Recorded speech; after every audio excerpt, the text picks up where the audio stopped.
Genesis chapter 1, verse 26 and 27.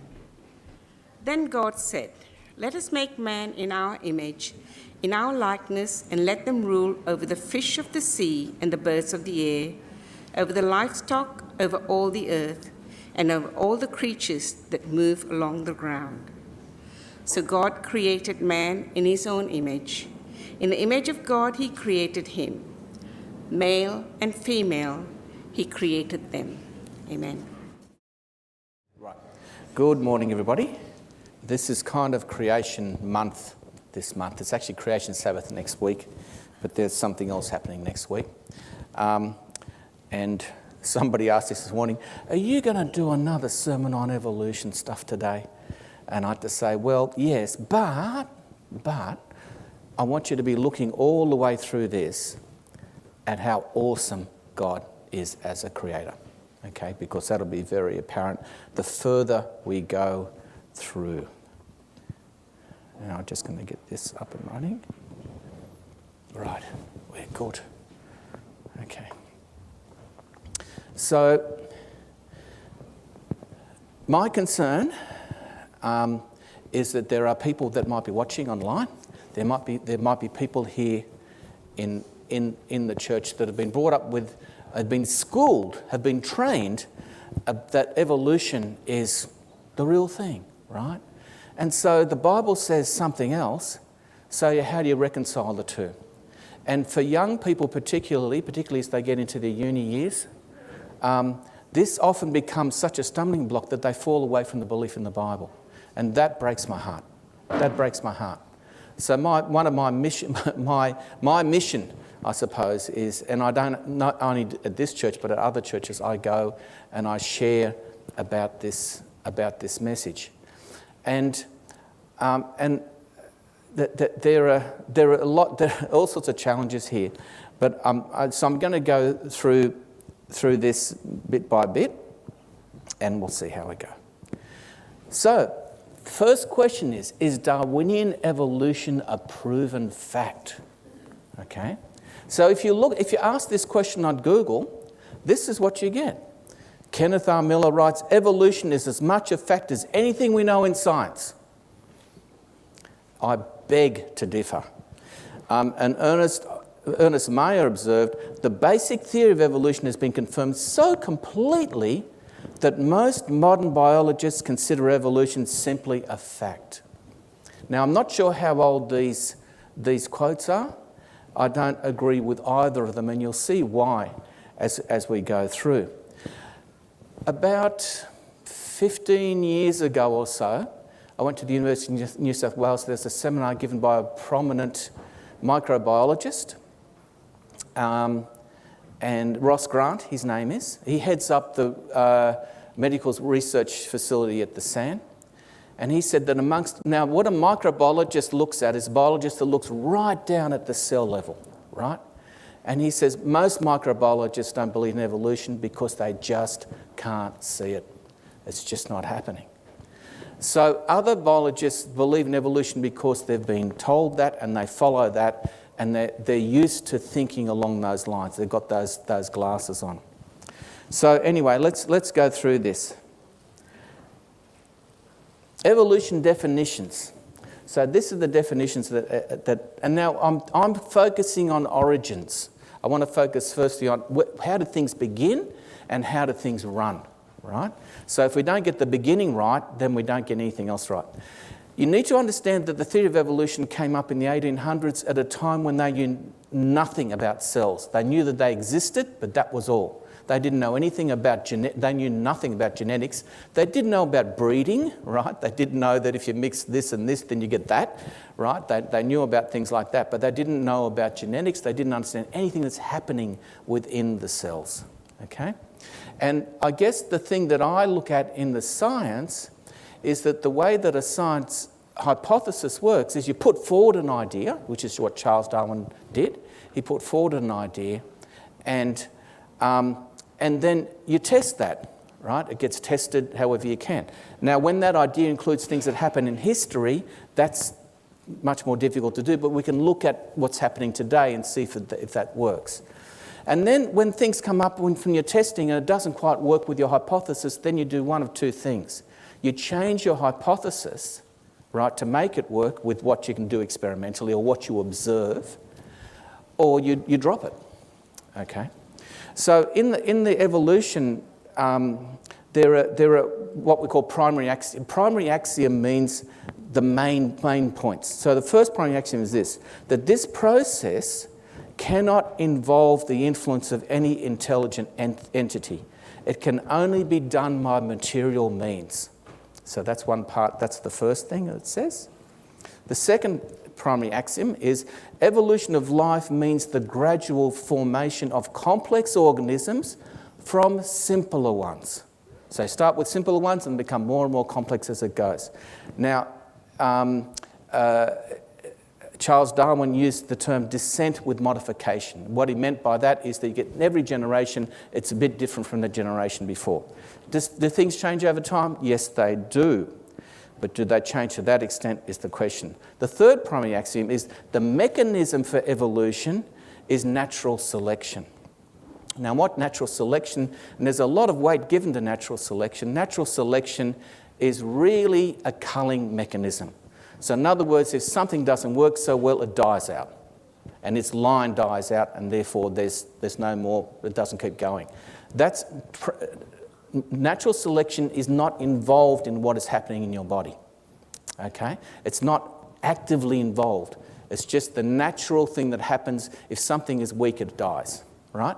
In our society, if somebody is weak, they don't die. We prop them up and keep them going, okay? So, yeah. All right. So in the evolutionary tree of life, right down the very bottom here, oh yeah, I've got my arrow there. This is just a metaphor. But there's this first primordial form. Life started one day. A long, long time ago, life started. And that first life became everything that has ever lived ever since. And that means archaea, bacteria, plants, fungi, birds, fish, plants, everything came from this one beginning of life, right? And it's an idea. It's an idea that we can't go back and prove it. But can it happen? So I just wanted to, John, I'm going to need your help, sorry. I want that second image. How do I do that? I might just have to go without it. Okay, so I'm going to be talking about, so the thing that started, evolutionists will say there must have been a simple cell. What they call a simple cell started off right at the very, very beginning. Now, this is not a simple cell, not the simplest cell. This is a cell which is similar to what is in your body. And in a cell, as I had that balloon here this morning, a cell there's a structure, there's a membrane around the outside, and there's a world inside this cell which is different from the world outside the cell. And it's different in very many ways. So everything inside that cell structure the term is protoplasm.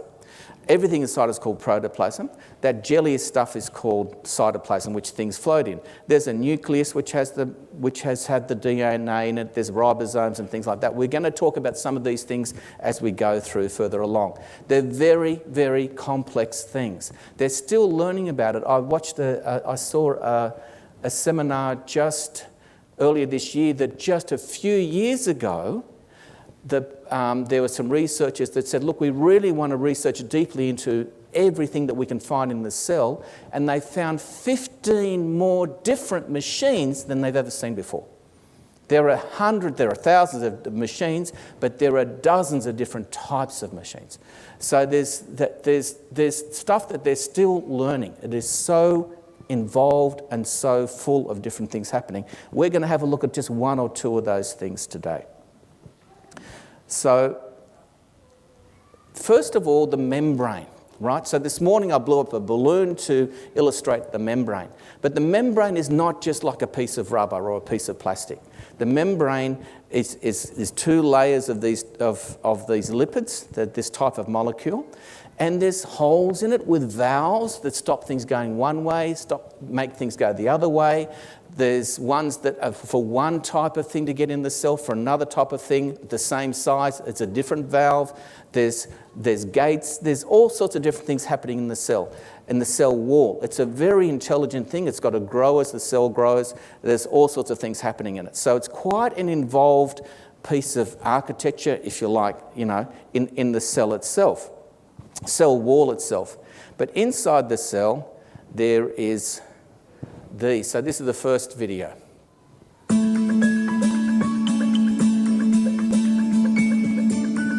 This animated sequence shows the ATP synthase enzyme in operation. The animation is based on an incredible series of scientific discoveries. Only the colours show artistic license. ATP, or adenosine triphosphate, is the energy currency of the cell. ATP is produced by a tiny molecular rotary motor, rotating at up to 7,000 RPM. These are so small that 100,000 would fit side by side in a millimetre. A current of protons drives the motor, unlike man-made electric motors which use electrons. This portion of the enzyme is where adenosine diphosphate is combined with a phosphate ion in the presence of a catalyst to produce ATP, which is then released, making way for the next cycle. A top view of the enzyme shows the sequential operation. Almost every biochemical process in your body requires ATP. Such a nanomachine exhibits all the characteristics of super-intelligent design. ATP is vital for life, and many of these motors were needed before the first living cell could exist. An evolutionary impossibility. Okay, so there's these little motors that are inside your cell, and there's lots and lots of these guys. That was very slow motion. They can spin up to 7,000 RPM. They're the most efficient motors in the world. We know that human beings have never made a motor as efficient as ATP.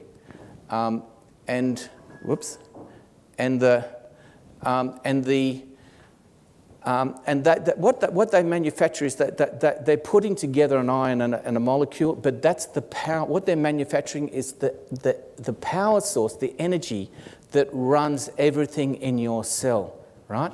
There are trillions of these guys in your body running all the time. If they stopped running, you'd be dead, right? This is what makes it. And even though they're so tiny and they're making molecules of things, if you have a sedentary, if you sat here all day not doing much, it would make half your body weight in ATP in one day.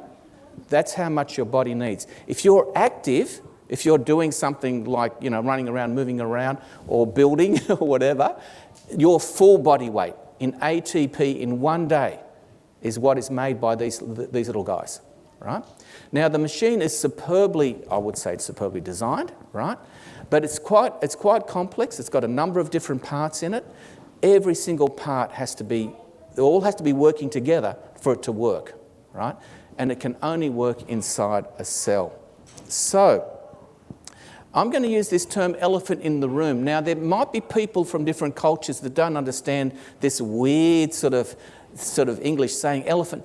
Does anybody know what elephant in the room means? Jeff, what is an elephant in the room? Something that's obvious, but nobody sort of alerts themselves to it. Right, okay. So I'm saying that something that's obvious, but nobody alerts to it. There's something, I'm looking over here, but at the same time, right behind me, there's an elephant, right? I'm just not recognising that there's an elephant there, right? So this is an elephant in the room for evolution. Irreducible complexity. So living cells rely on irreducibly complex machines. What that means is you can't make that machine any simpler, it won't work. And if you're trying to put that machine together bit by bit by bit, it's not going to work until every single piece is right. And what's driving it being put together bit by bit by bit? When in evolution, there's no intelligence. It's all by chance, right? So living cells rely on irreducibly complex machines, and this is only one of hundreds of them.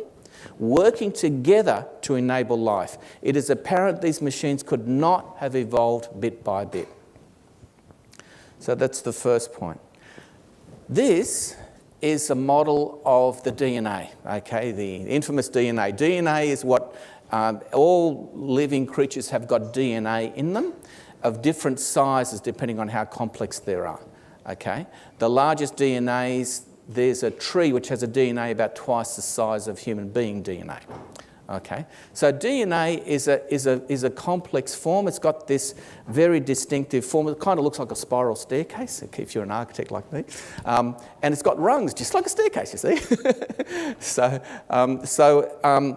So it's got this structure where the two sort of sides that hold it all together are sugar phosphates, right? And then it's got these base pairs, which are these molecules which run through like rungs, okay? Now this is just a model, and this is only a little tiny bit of it.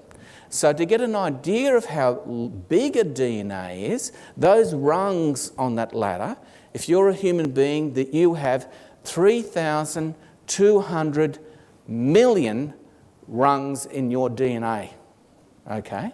So that is huge, okay? So DNA is a massive molecule, and it's folded and twisted in a very specific way by your body to fit it in. This sits within the nucleus. Some of them are outside the nucleus, but mainly within the nucleus of the cell, and they're folded up usually within chromosomes. And they're folded in a very particular way, which I can tell you about at lunchtime, but I won't go into now. But if you took one out and you pulled it and pulled it and pulled it and pulled it and pulled it, it would be that tall, from the floor to here, one single DNA to make it straight, right? So they're wonderful things, okay? So these have got. One of the wonderful things about this is they carry information on those rungs, and this is the information that makes your body work. I'm just going to touch on another thing about this, and I'm just going to jump to the side a little bit, called homocolarity. Colarity is the term that is used in chemistry about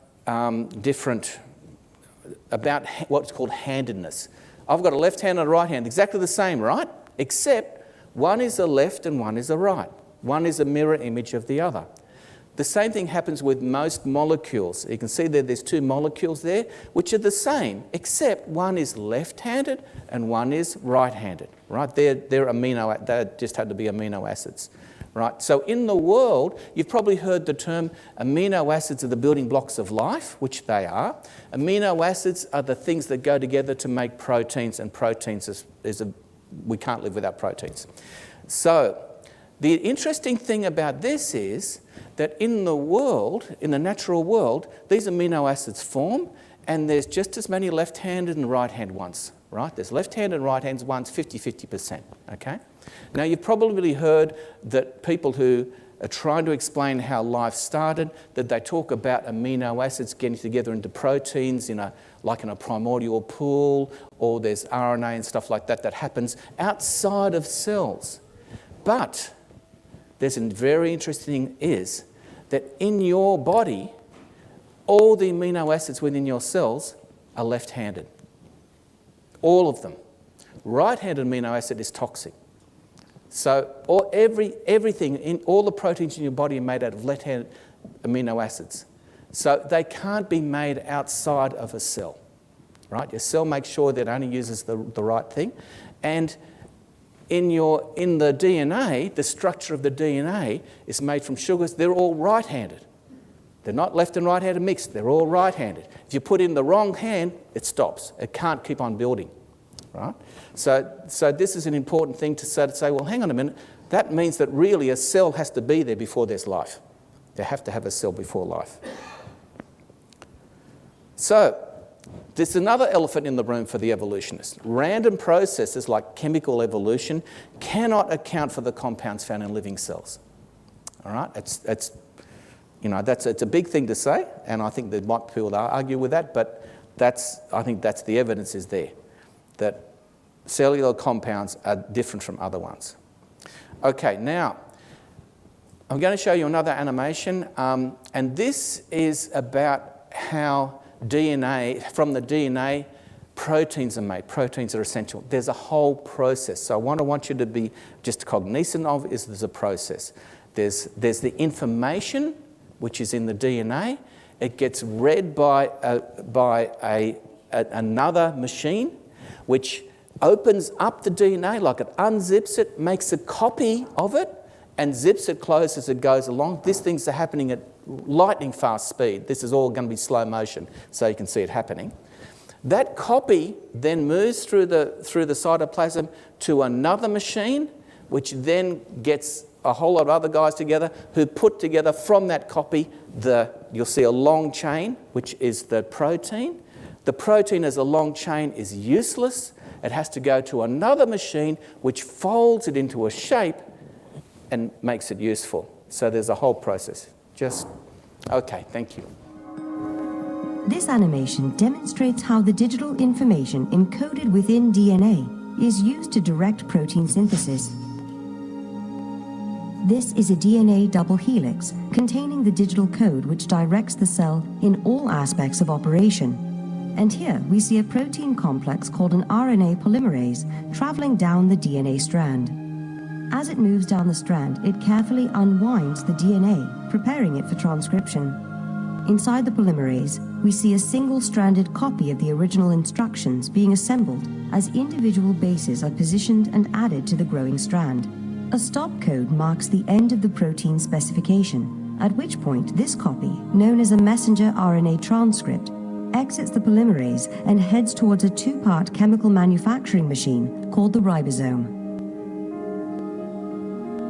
While the messenger RNA moves towards the ribosome, transfer RNA molecules attach to specific amino acids in preparation for assembly.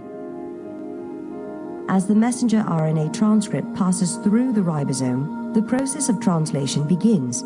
Using the instructions encoded on the messenger RNA as a template, the transfer RNA molecules align specific sequences of bases to corresponding amino acids, creating a protein chain. As this chain exits the ribosome, it is met by chaperones which prevent premature folding, while escorting the protein to a barrel-shaped machine called a chaperonin.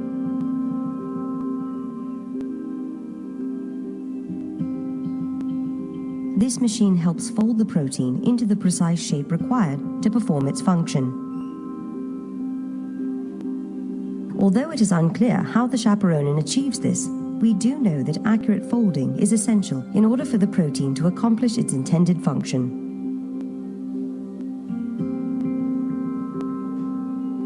Once the protein is complete, it is released into the cytoplasm to do its job.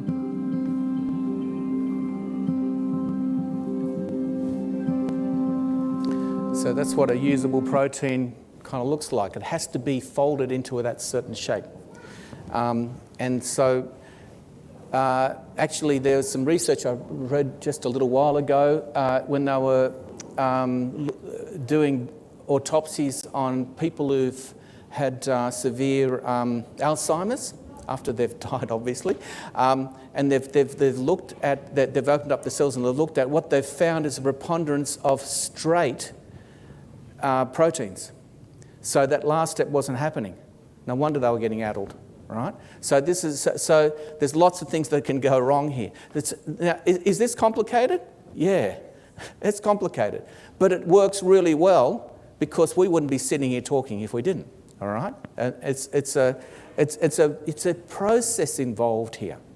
Nothing here can be happening by accident. So now we have the chicken and the egg problem. Okay? And that is this. Now, you've got to follow, now concentrate on this. This is going to be a bit tricky. The origin of the genetic code is a vicious cycle. So, protein machines, you saw, are needed to read the DNA, but the instructions to build those protein machines are themselves in the DNA. And furthermore, they use energies required by the ATP to run everything to make it. So, essentially, What it boils down to is simply this, that all of those things, the ATP having the energy, the DNA, all those machines have to all be there in the beginning for anything to work at all. So you can't have it bit by bit working because the DNA's got all the information, but you can't do anything with the information unless you read it, unless you then process it, unless you make it, unless all of these things have to happen. And this is just one part of what's happening in the cell. And so the another elephant in the room is the cell component interdependence. So not only do you have complicated machines which can't be put forward bit by bit, you've got all the machines working together that have to be there, right? So there's a built-in complexity there which runs to everything in the cell, okay? And they all need to be functional for a cell to be able to live. And then there's another thing. Remember in the evolution model, they said everything has just got to come from material things, right? So they're saying basically things bump into each other in the ground and they become one thing or another. So there has to be a material existence. But DNA carries information, right, for the growth and function of all components in the cell. It's expressed in a language or a code and it's communicated, right? Now, I'm doing the same thing today. I'm speaking to you in a language. If you didn't understand my language, then I'd be just, be wasting my time, right? So there has to be a communication. It has to all be... None of this, the language, the code, the communication, has a physical existence, except you can hear it, right? But it is something that is not material. And it's the most important thing in the DNA is that information that it carries. All right? Okay. So information, language, and communication are all non-material. All three can only be sourced from what? An intelligent entity. Right? There has to be intelligence involved. Okay. So the thing about cells is, even when you're looking at that very first cell, it's got to be able to reproduce. So here I'm going to show you a video. Now, this is not a video, this is not an animation, this is actually a real thing happening. This is kidney cells dividing and being made up. Now, there's two things in this video that are artificial. One is the colouring, right? So they've been coloured. So the red things are to do with the nucleus within the cells, and you'll see that the rest of it isn't, okay? And you can start running the video. This one has got no sound, so I'll talk over this. Okay, here we go. All right. The other thing that's happening in this video, it's about 50 times faster than what actually happens in real life. So it takes about half an hour to, depending on the cell, half an hour to an hour for these cells to separate out. But you can see what is happening is that things are multiplying inside the cell. It's duplicating itself, and that one's duplicating or triplicating itself within. Everything has to be doubled and tripled or doubled, and then the cell has to move apart, and that wonderful cell membrane has to be able to stretch and open up and divide without losing any of the stuff inside. All right? So this is pretty special stuff. This is what's happening here. So I can just pause here and sort of say, have we got an awesome creator? I mean, this is totally awesome stuff, right? But as the guy who hasn't been to English classes enough said, you ain't seen nothing yet. Okay, we're just warming up. This is so as amazing as that's. I'm just going to go back. Right, is just the beginning of a story. Okay, now. We're getting closer to the end, so just hang in here a bit longer. Okay. That's code for those who's falling asleep to wake up. That's in a different language, okay? So the other thing that is said in the theory of evolution, and again, I'm very cognizant of being actually quite kind and gracious to Charles Darwin because he was working with the best that he knew at the time. And Charles Darwin actually said that if you've got anything that happens bit by bit and has to be necessarily complex, then my whole theory falls apart. The Darwinians today sort of they've forgotten that passage that he put in his theory. But the thing that he said, that he imagined, was that we started off with something simple and it got more and more complex as we went along. But what we know now is there's no mechanism to be adding information into the DNA. All right? The only thing that changes in the DNA is what's called mutations. So anytime we have those divisions, we can have mutations happening, we have errors happening. When they're copying, when they're copying for the proteins, you can have it not being put back quite the right way. You can have errors happening. There are actually other machines that go around and say, oh, hang on a minute, I've got to go through and check, and they come through and they fix up errors. They actually fix things up, but they don't get them all. So what happens is that over your life, you start to mount up more and more mutations within your cells. We had these beautiful children down here this morning. If you took one of their skin cells off their arm and compared it to my skin cell, I'm carrying about 40,000 mutations in my skin cell at my age, right? So if I don't look as good as I did when I was a kid, that's my excuse, right? And this happens with lots of things. This ultimately is what kills us, is that we have these mutations that build up and build up and build up. Right? And we can't shift. Some of them, a lot of them we shift, but a lot of them we can't shift. This is called genetic entropy. So all living creatures are degenerating from generation to generation. All living creatures and all plants. This has been observed in every single study that's been done on generation to generation with plants, animals. This happens consistently. We are passing on about 100 mutations to our children every generation, right? And they can't shift those. They're passing another on to the next generation, right? This is the exact opposite of what Darwin's hypothesis, of what his guess was, right? So this needs to be addressed. All of these things need to be addressed. One of the final things I want to sort of say, another elephant in the room, is that design is prevalent. Okay, I'm a designer. Okay, I'm an architect. Design doesn't just happen, right? It doesn't just happen. All living entities display incredible examples of masterful design. Design does not occur by chance, and the signature of an intelligent designer is universally present. Now, that's my comment at the bottom, that I see that. But when we look at all these things, I'll be talking about all these amazing things in the cell, and believe me, I've barely scraped the surface, right? And we saw how they divided and how amazing that process was.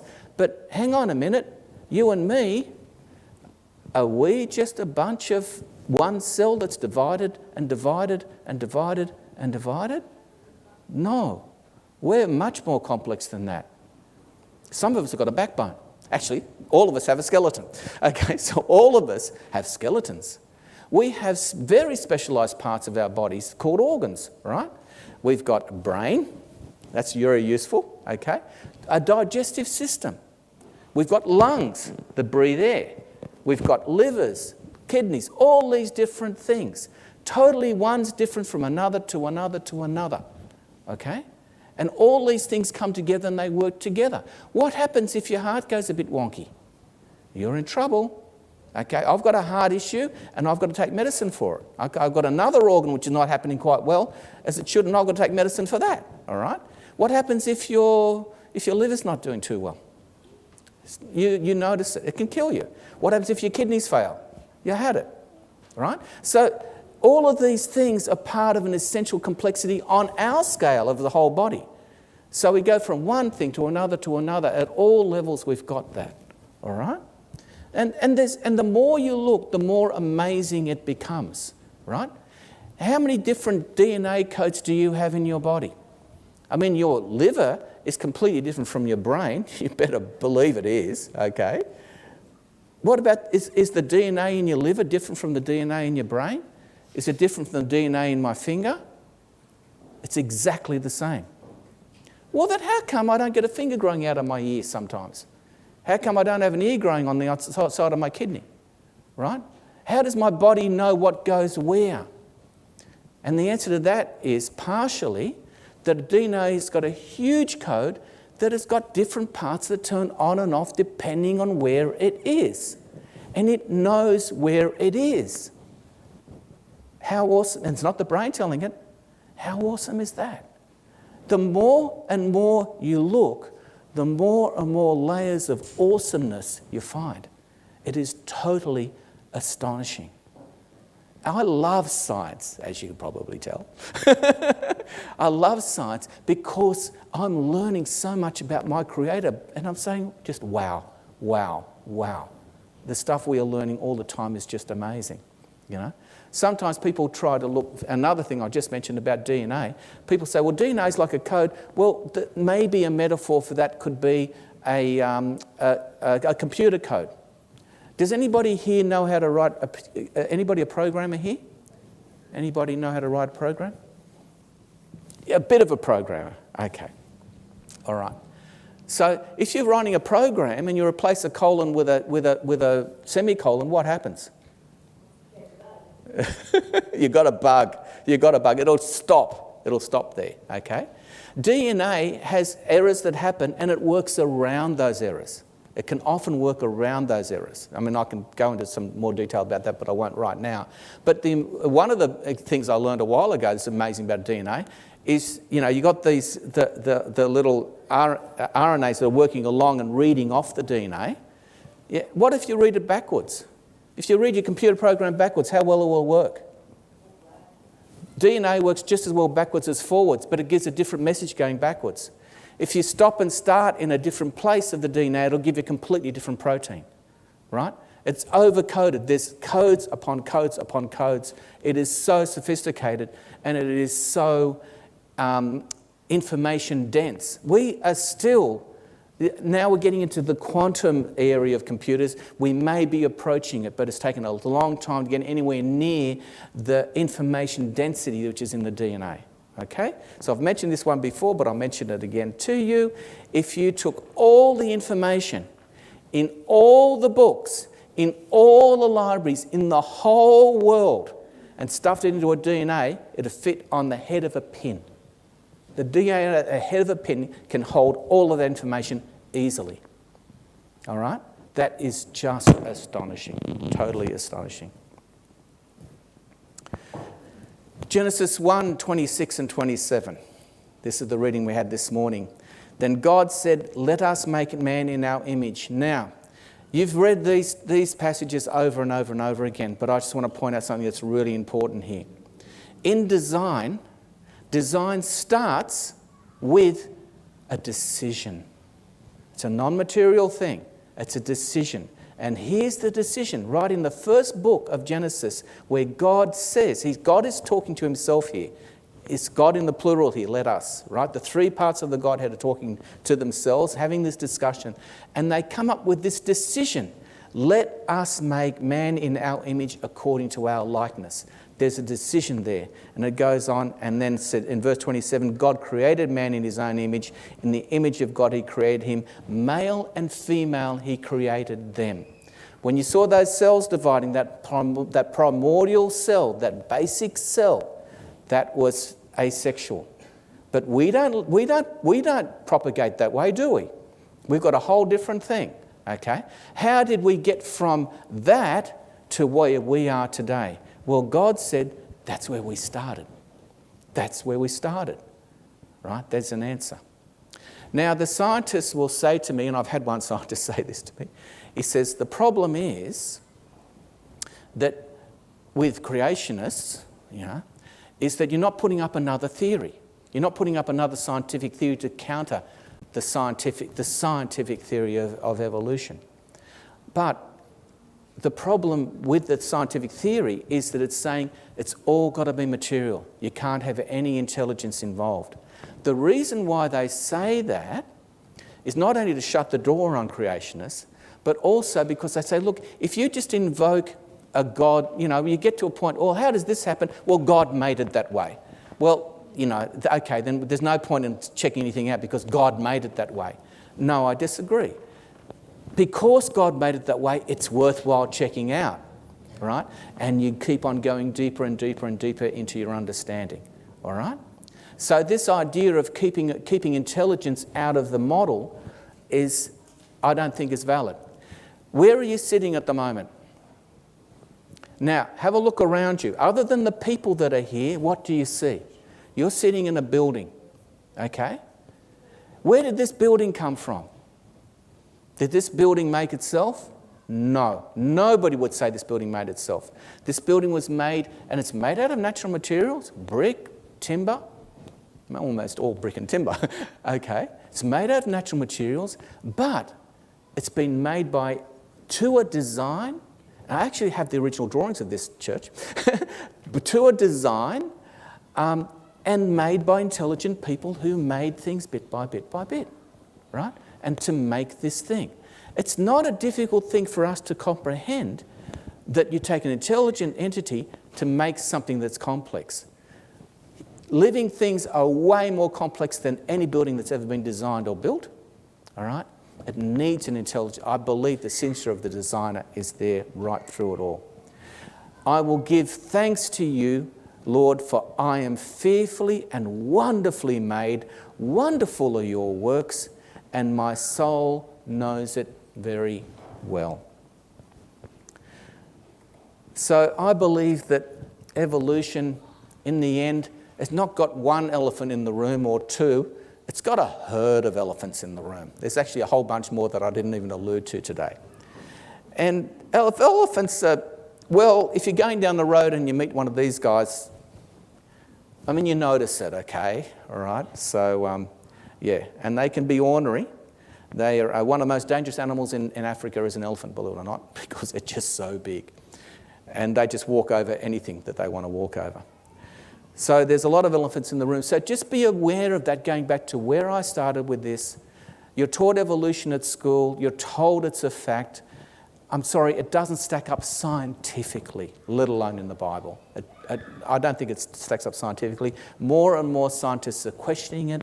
More and more scientists are looking for options. But if you don't have an intelligent designer, there is no option. You get stuck back into this thing that it made itself, okay?